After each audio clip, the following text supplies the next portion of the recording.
इंसान की सबसे ज़्यादा कीमती चीज़ उसकी अपनी जान होती है, जिसके अंदर वो उसकी हिफाजत के लिए बहुत ख्याल करता है कि किसी जगह तरीके से उसकी जान महफूज रहे। और इन सारी चीज़ों के साथ साथ जिसका वो एक और ख्याल किया जाता है, वो है उसकी गाड़ी को महफूज बनाना। अमूमन आपने सुना होगा, क्या आपकी गाड़ी बुलेट प्रूफ है, या फलां शख्स बुलेट प्रूफ गाड़ी यूज़ करता है या नहीं करता है।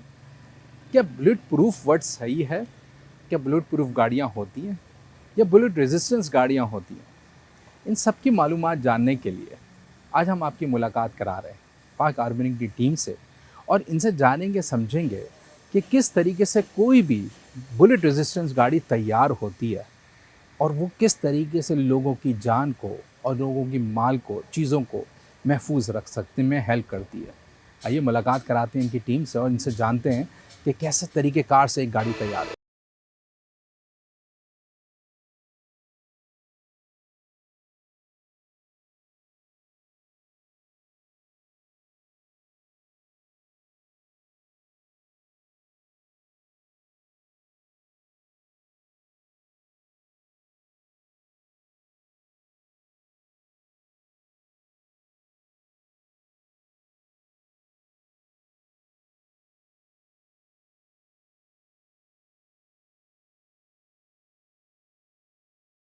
तो दोस्तों, इस वक्त आपने जिस चीज़ का नज़ारा देखा, ये एक आम आदमी की लैंग्वेज में G3 गन कहलाई जाती है, और यह 7 नॉट 62/51 का नंबर इसको दिया गया है। और बाकायदा जिस तरीके से ये शॉट किया गया सिर्फ 10 मीटर के फासले पे, और एक हमारी तरफ गिलास मौजूद है और दूसरी तरफ हमारे पास प्लास्टिक स्टील मौजूद है। तो मेरे साथ इस वक्त मौजूद हैं प्रोडक्शन हेड पाक आर्मरिंग के आमिर समदानी साहब, और हम इनसे जानेंगे कि कैसे किस लेवल की प्रोटेक्शन प्रोवाइड की जाती है और क्या तरीक़ेकार है। तो बहुत शुक्रिया आमिर भाई, यू कामयाबी का वेलकम, सफ़र के यू अंदर वेलकम। गैस करने का। आमिर भाई, पाक आर्मरिंग क्या चीज़ है, और अभी हमने जो नज़ारा देखा, जी, इसमें पाक आर्मरिंग ने किस लेवल की सपोर्ट प्रोवाइड करती है, किसी को प्रोटेक्शन प्रोवाइड करती है, सिक्योरिटी प्रोवाइड करती है जब ये व्हीकल्स के अंदर लगे होते हैं? देखें जी, ये जो आपने देखा है ये लेवल B6 था, और मैक्सिमम लेवल जो होता है वो B7 है। B7 से ऊपर डिस्क्रीट आर्मर्ड व्हीकल नहीं बनती। हम्म। तो हम माशाल्लाह से B6 लेवल की भी गाड़ियाँ वाह। बनाते हैं, B7 की भी बनाते हैं। वाह। जो B6 लेवल की है ये आपने देखा, ये 7.62/51 की प्रोटेक्शन देती है, और जो B7 की है वो 7.62/51 AP राउंड्स की देती है, जो आर्मर्ड पियर्सिंग राउंड्स हैं। तो हम माशाल्लाह से दोनों किस्म की बनाते हैं। हम सिविलियंस के लिए भी बना रहे हैं गाड़ियाँ, वाह।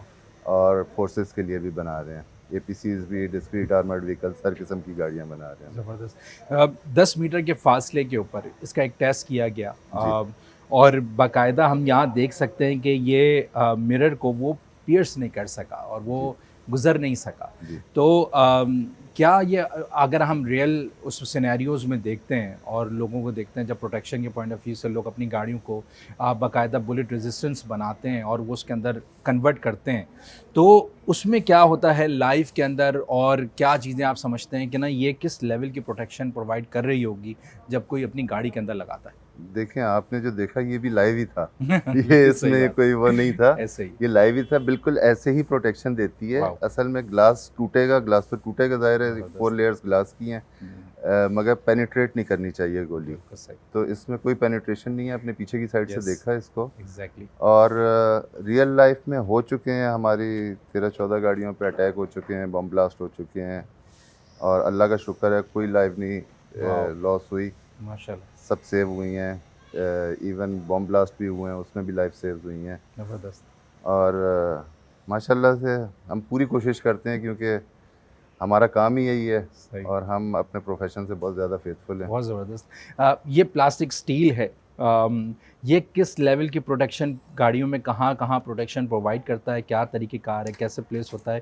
क्योंकि मैं यहाँ पे देख सकता हूँ कि ये एक जगह पे भी हल्का सा भी, मतलब हम कहते हैं ना कर्व आया हो कोई, वो भी नहीं आया, हालांकि 10 मीटर का फासला था, और ये बिल्कुल यहाँ से इस पर बुलेट जो है वो मूव कर गई है दूसरी जगह पे। जी, ये 10 मीटर जो है ये इंटरनेशनल स्टैंडर्ड्स हैं, और ये 120 का ट्रायंगल होता है जिस पे टेस्ट किया जाता है। 3 गोलियां 120 के ट्रायंगल में मारी जाती हैं, जो एक इंटरनेशनल स्टैंडर्ड है। और ये आप देखें इसमें स्टील में डेंट भी नहीं आया, कुछ भी नहीं है। तो ये माशाल्लाह से हमारे जितना स्टील और ग्लास होते हैं ये सारे सर्टिफाइड होते हैं। और गाड़ी में हम 6 साइड प्रोटेक्शन देते हैं, पूरा कैप्सूल बनता है ज़बरदस्त। और कोई ऐसी जगह नहीं छोड़ते हम जहाँ से रिकोशे होके भी गोली आए या कोई फॉरेन ऑब्जेक्ट गाड़ी के अंदर आ सके। ज़बरदस्त, बहुत ज़बरदस्त। तो ये जो व्हीकल्स आपने कहा लेवल 6 और लेवल 7 के व्हीकल्स को आप बाकायदा तैयार करते हैं, तो लेवल 6 में कौन-कौन सी व्हीकल्स आ जाती हैं? लेवल 7 में कौन-कौन सी व्हीकल्स आती हैं? मोस्टली जो लोग रेट्रोफिट कराते हैं उसमें हाइलक्स है हुँ, और लैंड क्रूज़र है। ज़्यादातर यही गाड़ियाँ हैं। छोटी गाड़ियाँ भी सेडान भी करवाते हैं मगर बहुत कम है, क्योंकि सेडान अंडर पावर है थोड़ी-सी हमारे जो लोकल असेंबल्ड हैं। सबसे ज़्यादा ये होती हैं। फिर जब आप B7 पे जाते हैं तो B7 के लिए फिर आपको इंजन पावर ज़्यादा चाहिए, हुँ, क्योंकि वो वेट ज़्यादा हो जाता है, ग्लास की थिकनेस बढ़ जाती है, स्टील की थिकनेस बढ़ जाती है। तो वो मिनिमम जो है वो लैंड क्रूज़र होती है, उससे कम गाड़ी नहीं हो सकती, क्योंकि बिल्कुल वो फिर सही। अंडर पावर हो जाती है गाड़ी। सही, ज़बरदस्त। पाक आर्मरिंग आपने बनाई ख़ास तौर के ऊपर एक मिशन के साथ, एक कॉन्सेप्ट के साथ कि आपका एक ही मिशन रहेगा, एक ही ऑब्जेक्टिव है कि आपने ज़िंदगियाँ बचानी है। कितने साल हो गए और क्या एक्सपीरियंसेस रहे? क्योंकि मुस्तकिल नई इनोवेशन आती रहती है, चाहे आर्म्स के पॉइंट ऑफ व्यू से करें, क्योंकि सामने वाला जो है वो किसी ने किसी की सिक्योरिटी को कंप्रोमाइज़ करना है, तो वो नई डिफरेंट टाइप के एम्यूनेशंस को इस्तेमाल करेगा, गन्स को इस्तेमाल करेगा और उससे हमला करेगा। तो अभी अगर हम इसको देखें तो इसकी बुलेट का साइज़ ही अच्छा खासा होगा, तो जी, वो भी ये जी। देखें आप, ये है, ये हाँ, 7.62 इंटू 51 की बुलेट सही, है। ज़बरदस्त। ये अ, अब इसका ये पियर्स हमने अभी ना कट फाइल जाना की है। जी, बिल्कुल, इसका जी, पियर्स ना कट जाना और सिर्फ़ 10 मीटर के हालाँकि जी, फ़ासले से कोई ज़्यादा जी, फ़ासला भी नहीं है। ये बड़ी कामयाबी की जी, बात है। तो जी। जिस टाइम पे पाक आर्मरिंग फ़ॉर्म हुई थी, क्या विज़न था, कॉन्सेप्ट था और किस प्रॉब्लम के ऑब्जेक्टिव के अगेंस्ट ये फ़ॉर्म हुई? देखें 2012 में फॉर्म हुई थी पाक आर्मरिंग, और उस वक्त आपको हालात पता है बहुत ज़्यादा ख़राब थे, और स्नैचिंग और टेररिज्म और ये आपको पता है हालात बहुत ज़्यादा उस वक्त ख़राब थे।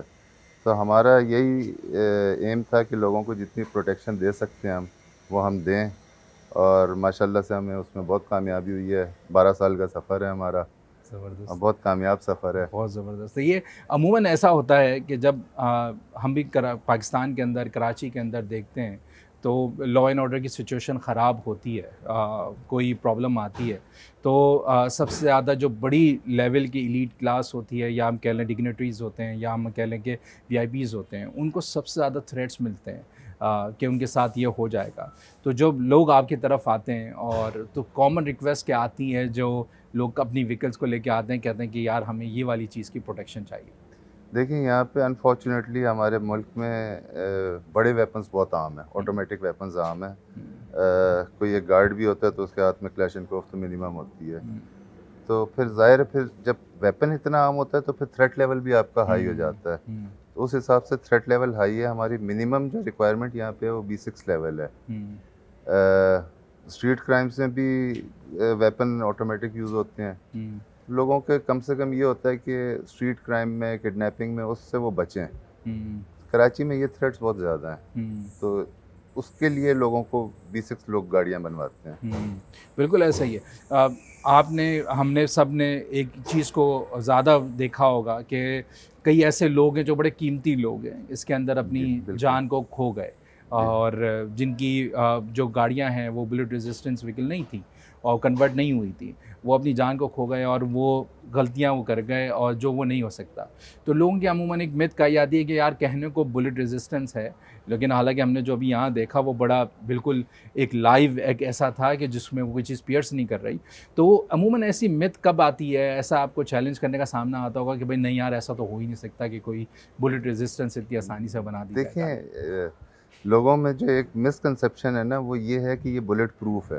हम्म, प्रूफ कोई चीज़ नहीं है, हम्म, रेजिस्टेंट है। वो एक सर्टेन लेवल तक रेजिस्ट करती है, उसके ऊपर का वेपन है। अब हम्म, जैसे ये 7.62 इंटू 51 तक की प्रोटेक्शन देती है। हम्म, अब इससे ऊपर के वेपन हैं, हम्म 7.62 × 54 भी है, हम्म, उससे ऊपर के भी हैं, तो ऑब्वियसली उसकी प्रोटेक्शन ये नहीं देती। अच्छा तो वो एक लेवल तक प्रोटेक्शन है। हम्म लोग ये समझते हैं कि बुलेट प्रूफ है तो हर चीज़ से हम्म, बच गए, वो ऐसा नहीं है। सही, बिल्कुल सही, ज़बरदस्त।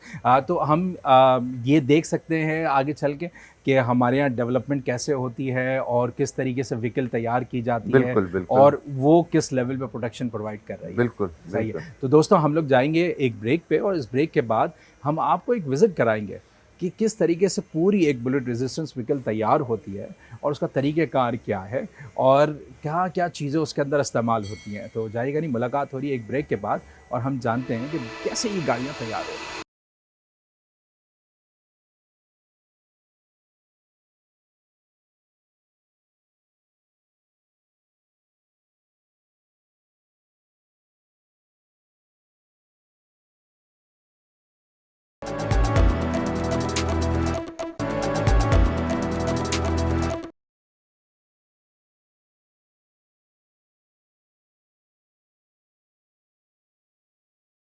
वेलकम बैक टू कामयाबी का सफ़र। मेरे साथ मौजूद हैं आमिर समदियानी। सर, ये ख़ास तौर पे व्हीकल एक पूरी मेरे सामने खड़ी है, जो बिल्कुल डिसेंबल हुई हुई है और कोई भी चीज़ इसके अंदर मौजूद नहीं है। तो जब आप एक बुलेट रेजिस्टेंस व्हीकल तैयार करना शुरू करते हैं तो उसका प्रोसेस क्या होता है और सबसे पहला स्टेप क्या है जब आपके पास कोई गाड़ी तैयार होने के लिए आती है? जब हमारे पास सबसे पहले गाड़ी आती है तो हम उसको सबसे पहले ये देखें, आप इस पर ब्लैक रैप लगा हुआ है, हम उसको रैप करते हैं सबसे पहले कि गाड़ी के ऊपर स्क्रैचेस या कोई चीज़ ऐसी ना लगे जिससे उसका पेंट ख़राब हो। उसके बाद हम गाड़ी को स्ट्रिप करते हैं, अंदर से सारी चीज़ें निकाल देते हैं, सीटें, कारपेट, छत, पिलर, सब कुछ, डैशबोर्ड, सारी वायरिंग, सब कुछ निकाल देते हैं इसमें से। अच्छा। उसके बाद आप जैसे देख रहे हैं फ्लोर इसका हुआ है, हम्म प्लेटिंग हुई हुई है, बैक है, हम्म दोनों सारी साइडें हैं, ये फायरवॉल है, छत है, हम्म, पूरी 6 साइड से ये आर्मरिंग होती है इसकी। अच्छा। इसके आगे फेंडर्स आप देखें वो भी हुए हुए हैं, हम्म रेडिएटर के सामने ग्रिल लूअर्स वाली बनी हुई है, हम्म, तो बिल्कुल। ये हर तरफ से ये। अच्छा, तो अब जब आप इसके अंदर प्रोटेक्शन लगा रहे होते हैं तो वो कौन सी लेयर्स होती हैं जो इसके अंदर प्रोटेक्शन के अंदर आती हैं और वो आप पहले एक स्टेप के बाद जब सामान सारा डिसेंबल कर दिया तो अब आप इसके अंदर कितनी लेयर लगाते हैं, क्या अंदर का मैकेनिज्म कैसा इसके होता है? हम करते ही हैं कि इसकी सारी ड्राइंग्स जो हैं वो ऑटोकैड पे बनी होती हैं हमारे पास। अच्छा, हम इसकी लेज़र कटिंग करते हैं, वाह, पूरी किट इसकी कटती है साइज़ के हिसाब से, ज़बरदस्त, फिर उसको यहाँ पे वेल्ड किया जाता है इसमें ज़बरदस्त। बॉडी के अंदर। जहाँ पे इसके जॉइंट्स आते हैं उसको ओवरलैप से कवर किया जाता है कि वहाँ से अच्छा। कोई गोली या कोई चीज़ अंदर ना आ सके। अच्छा। और इस तरह ये सारी पूरी की पूरी इसकी प्लेटिंग होती है यहाँ पे, ये प्लेटिंग का डिपार्टमेंट है हमारा। अच्छा, यहाँ से जब निकलेगी तो पेंट शॉप में जाएगी, वहाँ पे इस पे एंटी रस्ट पेंट किया जाएगा ज़बरदस्त। पूरी प्लेटिंग के ऊपर। उसके बाद फिर ये जाएगी फिटिंग में, और और फिटिंग में जब जाएगी तो फिर इसमें सीटें, कारपेट, इसकी सारी चीज़ें ट्रिम करके, क्योंकि ये अंदर से इसका साइज़ छोटा हो गया, 3 से 4 इंच रूम इसका छोटा हो गया है, ट्रू, तो फिर वो जो छोटा हुआ है उसके हिसाब से उसको फिर ट्रिम दोबारा से। करके दोबारा सारी चीज़ें रीसाइज करके लगाई जाती हैं अच्छा। इसमें। हाँ, ये बड़ा एक क्रिटिकल प्रोसेस जी, है कि हर चीज़ की रीसाइजिंग स्पेशलाइज्ड जॉब है। हाँ, क्योंकि ये एक बिल्कुल एक तरीके से नए अंदाज से नए उसके कपड़े बना देना, बिल्कुल उसको सब कुछ बिल्कुल तैयार बिल्कुल करना, ऐसा ही है, एक नई तरीके से डेवलपमेंट हो रही होती है और बिल्कुल वो ऐसा ही चीज़ है, जारी होती है। बिल्कुल ज़बरदस्त, ऐसा ही बहुत बेहतरीन। जब ये कोई कार आती है तो इसकी आप कोई प्लानिंग करते हैं पहले से कि अब हमें किस लेवल की प्रोटेक्शन इसके अंदर रखनी है, क्या तरीक़ेकार डालना है, ये इसको किस पर्पज़ के लिए बिल्ड करना है, तो कोई पहले से प्लानिंग होती है उसके लिए और उसके मुताबिक पूरी कार को तैयार किया जाता है? देखिए ये प्लानिंग ऐसे होती है कि जो हमारा क्लाइंट होता है ना, ये उसकी रिक्वायरमेंट के हिसाब से हम बनाते हैं।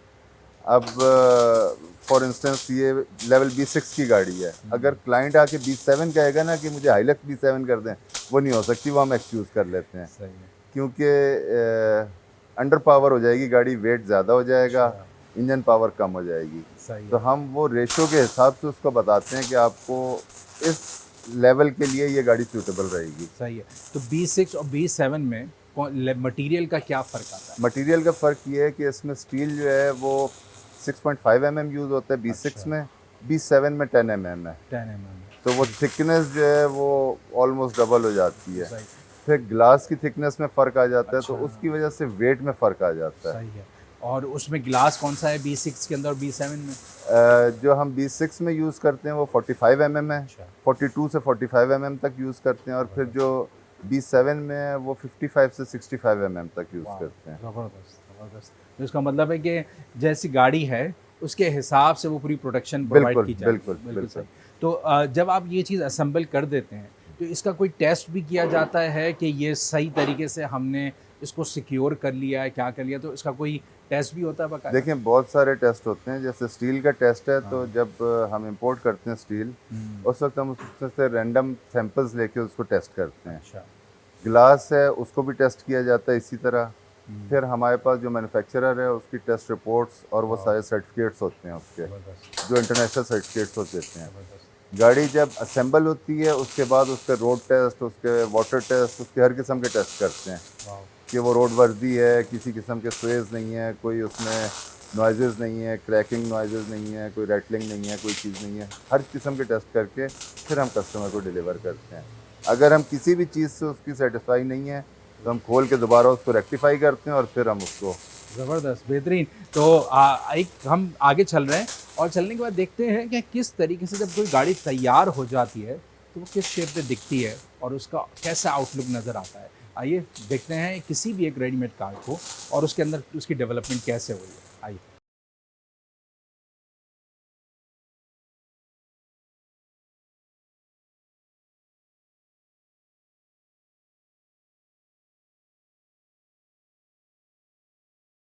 तो इस वक्त हम एक गाड़ी असेंबल जब हो जाती है उसके सामने मौजूद हैं कि वो कैसे दिख रही होती है।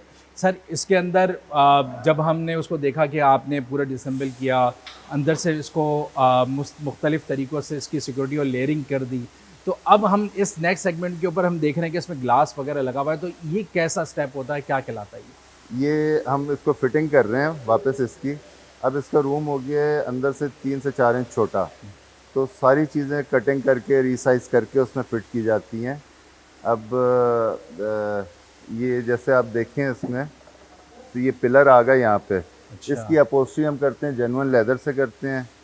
ग्लास जब इतना ओईएम ग्लास जो है वो 3 mm थिक है, ये 45 mm है। तो अब इसमें इसके जितने भी ये चीज़ें हैं ना ये फिट नहीं होती, तो उनको सबको कट करके रीसाइज करके खूबसूरत बना के एज क्लोज एज ओरिजिनल हम करके फिर इसमें फिटिंग करते हैं सारी। ज़बरदस्त, बेहतरीन।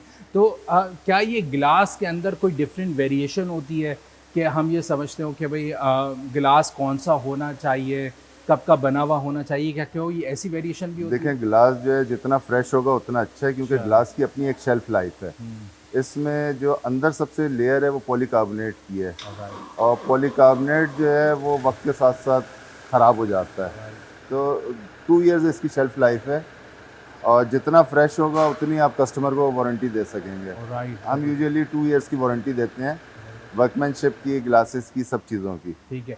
अगर गिलास पुराना हो जाए और गिलास 2-4 साल पुराना हो तो क्या फ़र्क होता है और फ्रेश गिलास में क्या फ़र्क है? देखें जब पुराना होगा ना ग्लास, वो डीलैमिनेट हो जाएगा, अच्छा, क्योंकि ग्लास और पॉलीकार्बोनेट के बीच में एडेसिव होता है जिससे उसको जोड़ा जाता है। अच्छा, हमारा जो यहाँ का वेदर है उसमें हीट से और ह्यूमिडिटी से उसमें बबल्स आ जाते हैं, ओह! वो अलग हो जाता है अच्छा, ग्लास से, ज़बरदस्त, तो वो बबल बन जाता है, उससे आपकी विजिबिलिटी बहुत पुअर हो जाती अच्छा, है, अच्छा, अच्छा, यानी कि इसका मतलब इतना और फ़र्क आपकी आता है। प्रोटेक्शन लेवल भी आपका फिर वो अच्छा, कॉम्प्रोमाइज़्ड हो जाता है तो उससे। प्रोटेक्शन लेवल कंप्रोमाइज़ होने का मतलब है कि गोली फिर भी आर-पार बिल्कुल, हो सकती बिल्कुल, है। हो ओह! जो वो सकती है। लेवल ऑफ प्रोटेक्शन जी, है, जी, वो जी, वहाँ पे जी। कंप्रोमाइज़ होना क्योंकि शुरू हो आपके जाता उसके में गैप आ गया ना, अब वो वन पीस में नहीं रहा, है। हुँ।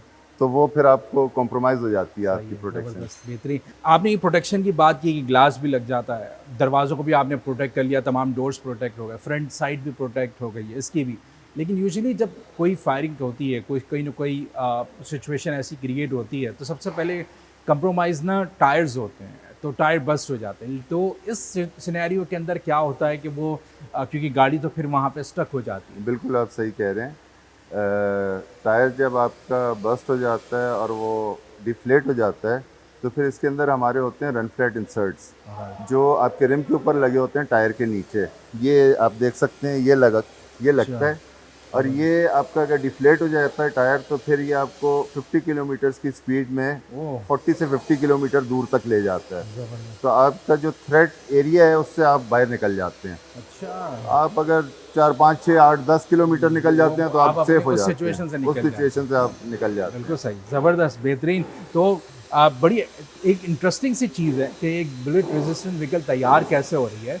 अब हम जाते हैं फाइनल प्रोडक्ट के ऊपर कि बिल्कुल कैसे जब रेडी हो गई है व्हीकल और उसकी ड्राइव में और उसके ओवरऑल लुक के अंदर क्या चीज़ आ रही है, आइए हम आपको वो दिखाते हैं। तो इस वक्त हम मौजूद हैं एक वो व्हीकल जो बिल्कुल रेडी टू डिलीवर है और जो बिल्कुल तैयार हो चुकी है। तो आमिर भाई ये इसके अंदर क्या अब आउटलुक कैसा दिख रहा है और पीछे वाली प्रोटेक्शन से लेके आगे की प्रोटेक्शन पे तैयार होने के बाद कैसी दिखती है? ये गाड़ी जो है अभी अब अगर आप देखें तो इसमें ये एक डोर ऐड किया जाता है। वाह, ये तो बिल्कुल एक बख्तरबंद बन गई ऐसा लग रहा है। हाँ, ये क्योंकि हम इसमें अगर प्लेटिंग कर देंगे ना तो ये ऊपर नहीं उठेगा, इसका वेट इतना हो जाएगा कि ये डेड हो जाएगा फिर।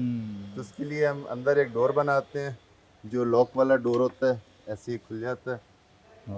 और इसके फिर अंदर वही सिक्योरिटी मटेरियल, बिल्कुल वही प्लास्टिक, स्टील सारा, पूरा वही सब स्टील, इस्तेमाल वही हुआ हुआ है। ग्लास, वही सब कुछ है इसमें। हाँ, ताकि किसी को भी कहीं से भी कोई खुदा ना खास्ता नुकसान ना पहुंच बिल्कुल, सके और उसको बिल्कुल। वो उस लेवल की प्रोटेक्शन बिल्कुल मिले। ऐसे ही है, ज़बरदस्त, ऐसे ही है। बेहतरीन, बहुत आला। ठीक है, तो अब हम जा रहे हैं एक ड्राइव के ऊपर शॉट और देखते हैं कि क्या ड्राइव के अंदर फ़र्क आता है और उसके अंदर क्या चीज़ ऐसी है जो डिफरेंट दिख रही है। हम एक राइड लेते हैं और उसमें थोड़ा सा फील लेते हैं। आइए।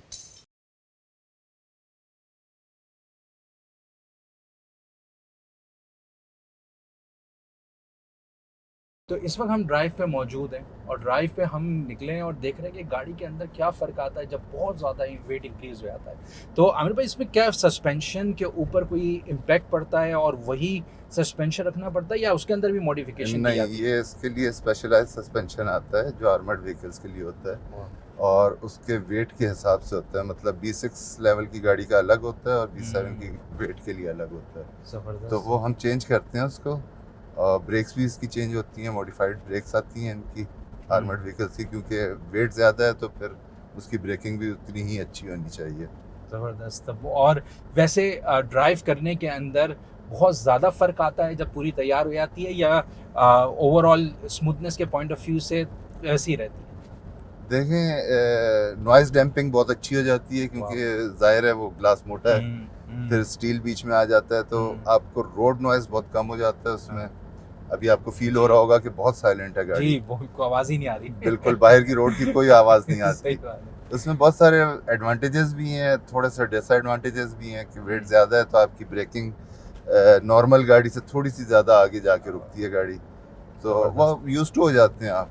बड़ी ज़बरदस्त बातें जा रही हैं। हम जा रहे हैं एक छोटे से ब्रेक पे और आने के बाद हम पूछते हैं, जानते हैं कि क्या इसका तरीक़ेकार होता है, कि कोई इसमें एनओसी रिक्वायर्ड होता है, कोई परमिशन होती है कि कोई आदमी को अपनी बुलेट रेजिस्टेंस में कन्वर्ट करना चाहता है गाड़ी को।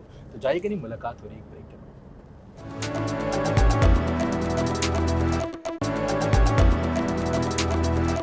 वेलकम बैक टू कामयाबी का सफ़र।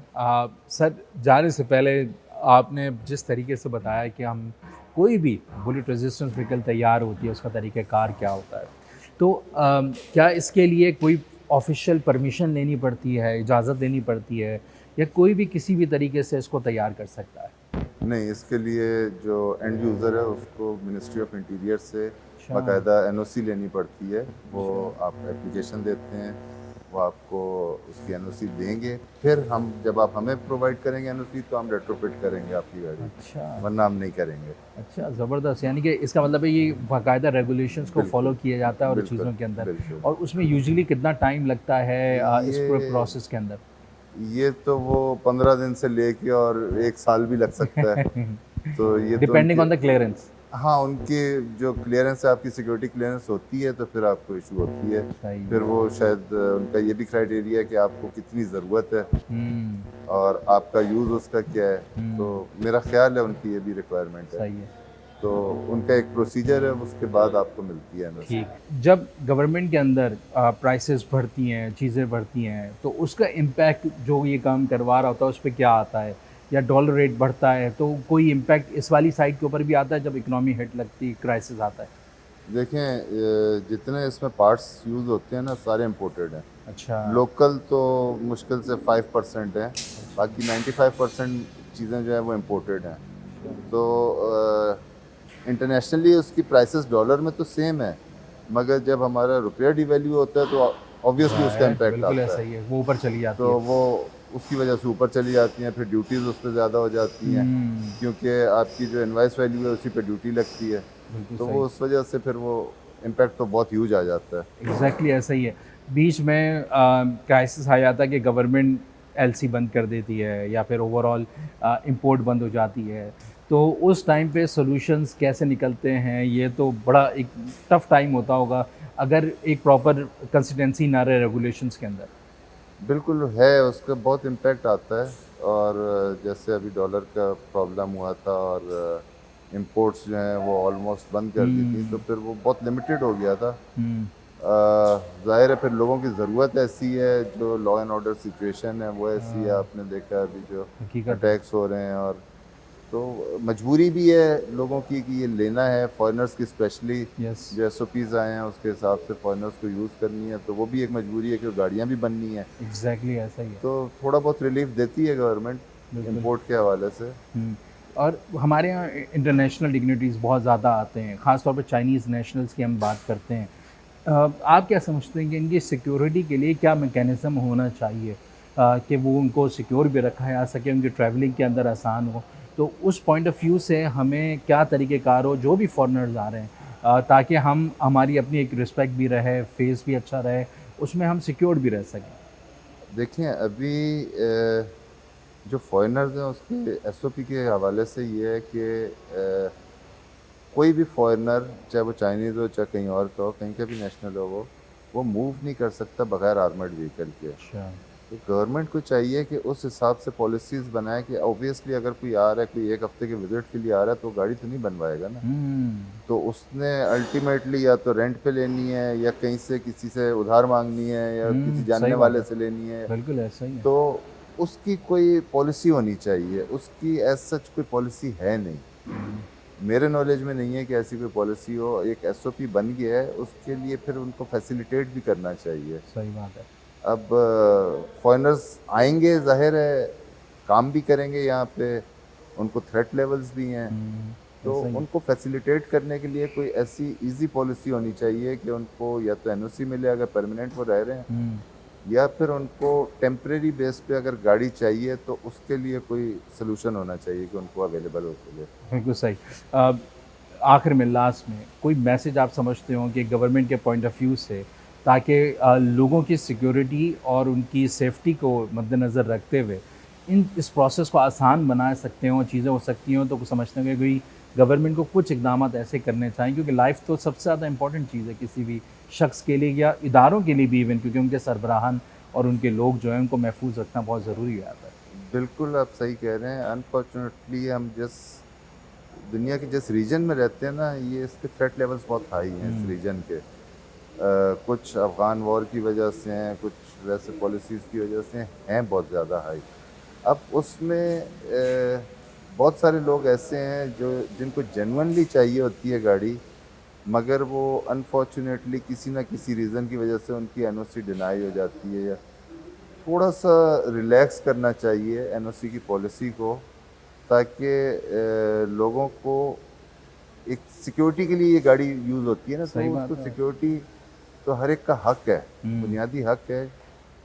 उसको उसकी सिक्योरिटी के हक से महरूम नहीं करना चाहिए। सही है, तो बिल्कुल सही। ये गाड़ियाँ और तो किसी चीज़ में यूज़ हो नहीं सकती। सही बात है, तो हकीकत लाइफ सेविंग है, उसके लिए फिर उसी हिसाब से पॉलिसीज़ को थोड़ा सा रिलैक्स ऐसा करना ही है। चाहिए। ठीक है, बहुत शुक्रिया आमिर साहब जी टाइम वेलकम। निकालने का और कामयाबी का सफ़र को जॉइन करने का। आपका बहुत शुक्रिया, आप आए, आपने विज़िट किया नहीं, और इंटरेस्ट शो किया आपने। बहुत बहुत शुक्रिया। अगर हम देखें तो हर इंसान अपनी जान का तहफ़्फ़ुज़ चाहता है, हर इदारे चाहते हैं कि उनके लोग अपने महफूज रहें। हम सबको चाहिए हम मिलकर सॉल्यूशंस आसान बनाएं पाकिस्तान के अंदर और अपनी इनोवेशन पे काम करें और लोगों को एक ऐसा इन्वायरमेंट दे सकें जहाँ पे सेफ्टी और उनकी हेल्थ प्रायोरिटी पे हो। जा दीजिए डॉक्टर मोहसिन को कामयाबी का सफ़र से। इंशाल्लाह अगले वीक मुलाकात होती है एक नए शो में नए गेस्ट के साथ। अल्लाह हाफ़िज़।